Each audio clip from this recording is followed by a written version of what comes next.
What's going on, you guys? So the next game that I wanted to talk about was Decisive Campaigns Ardennes Offensive. This actually was the second game that they focused on during the live stream yesterday. So I kind of want to give a look at this game. I didn't play any Decisive Campaigns before now, but looking at the screenshots during the stream and learning more about the Decisive Campaigns in preparation for this stream, it's very attractive. So I want to take a look at it. So let's jump right into the description and some of the screenshots. All right.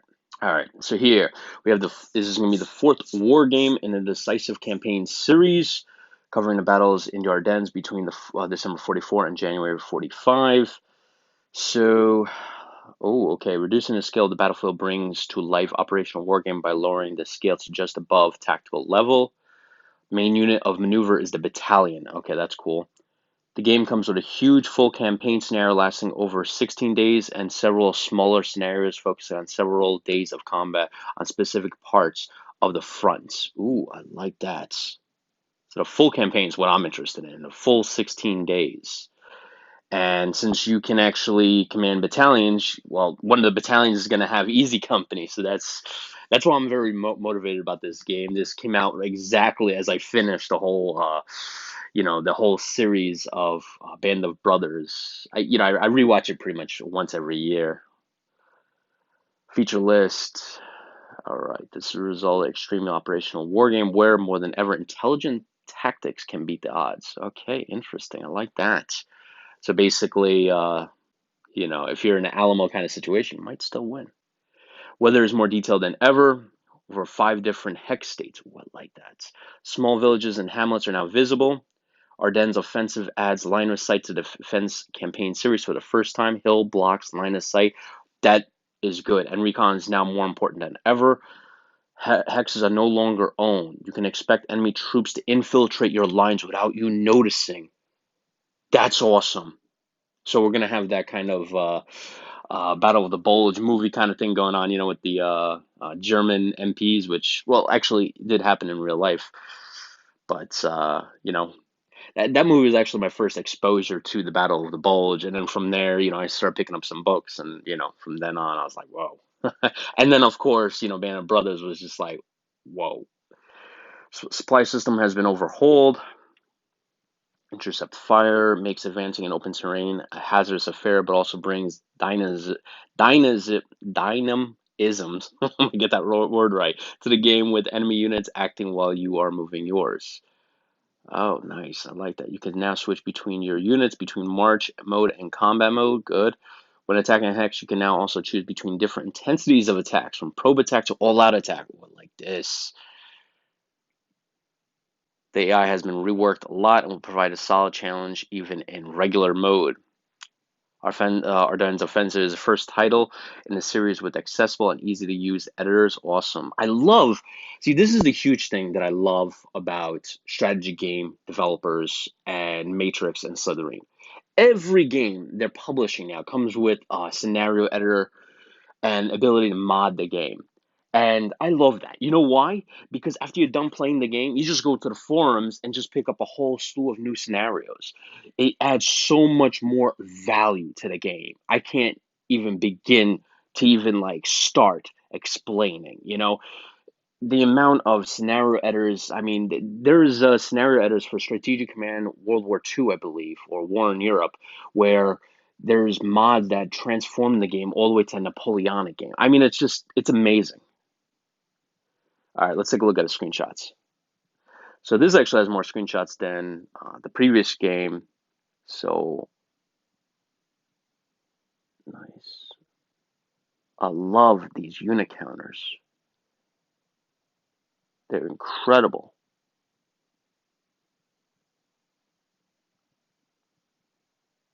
Oh wow, that's a nice. And obviously we know now it's in late alpha. Wow, okay, awesome.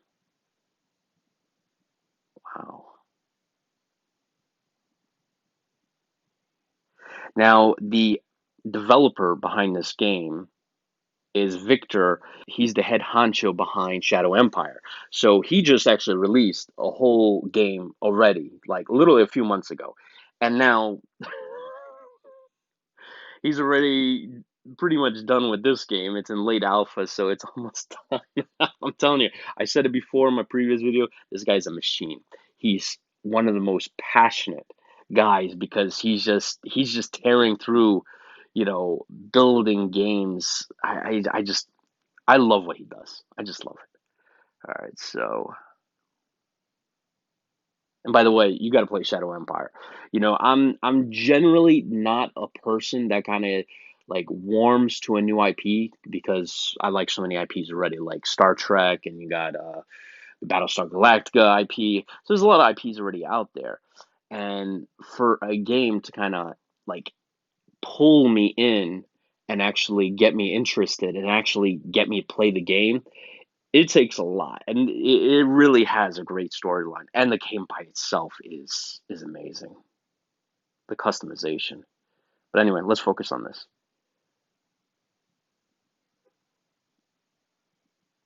All right. So we got American unit there. We got a German unit there. Nice.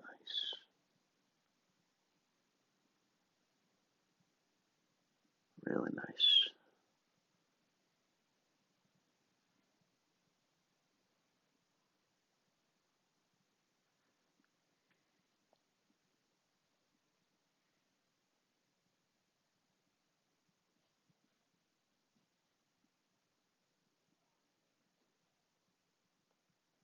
Really like the use of the textures on the map here.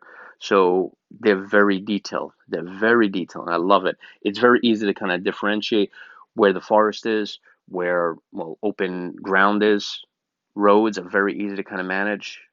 You know, and we take this for granted. A lot of times we take this for granted. There's a lot of games where I play and I'm like, I'm having a hard time kind of seeing where this begins and where that ends. But Victor's doing a great job. Ah, so it looks like you can also have a different counter on here. That's cool. You can see a lot of holes in the American line here. Not good. All right. So it kind of gives you a nice breakdown here.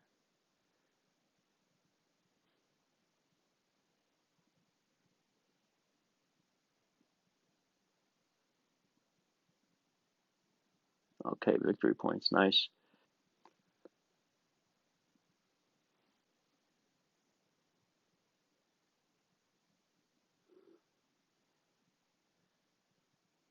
All right, so interesting. Engineer put up a new bridge over the river. So I'm assuming these are like cards that you can, right?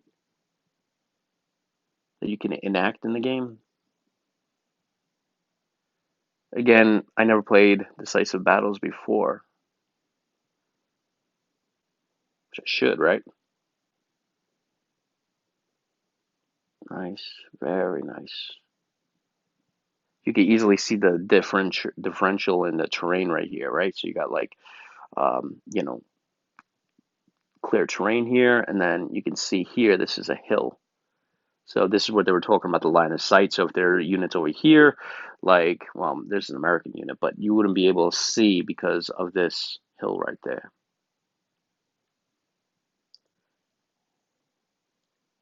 Bastogne.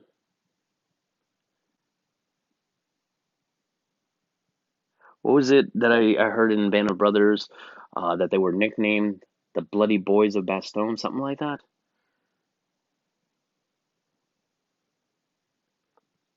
What's amazing is that, watching that show, Man of Brothers, and those two episodes that focused on the Battle of Bastogne, that probably only showed a glimpse of what.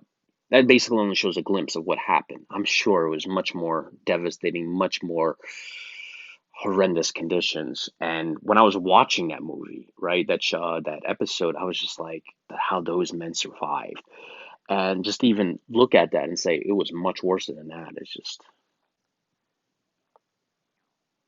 you know, in my book, they go down as legends. They surpassed heroes. They are now legends in my book because you have to have, you know, there's not even an element on this planet, I was gonna say you gotta have like balls of steel, right? Not even that. You need something like something more strong than even titanium, to kind of get through something like that. I'll tell you, those guys.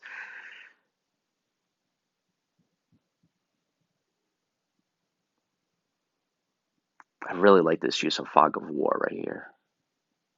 Not knowing where the enemy's gonna come from. Really like it.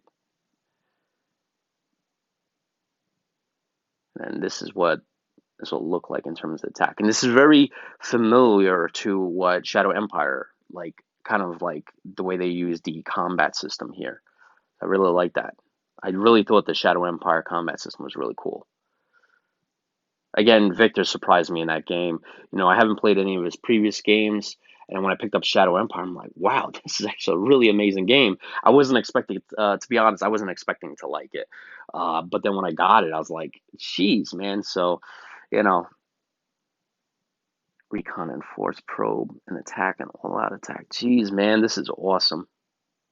I hope he brings some of this stuff back. You know what I'm saying? Like bring it into Shadow Empire through like a patch or something like that. I would love that. All right, guys, this is actually the last screenshot. I hope you guys enjoy this. I cannot wait for this. This and the previous game. Actually, all these four games are ones that I can't wait to play. So this is going to occupy a lot of my time. I hope they don't all come out at the same time because, like I said, I'm probably gonna have to quit my job. But yeah, special thank you to Victor and Paulo and Marco and JD McNeil.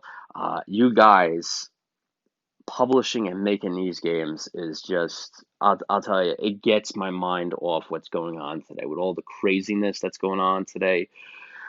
It gets my mind off of it, and it kind of like it gives me breathing room. It's kind of like it takes me away from reality for a while, and I can like enjoy myself without having to worry about other stuff that's going on. So special thank you. All right, guys, catch you next one.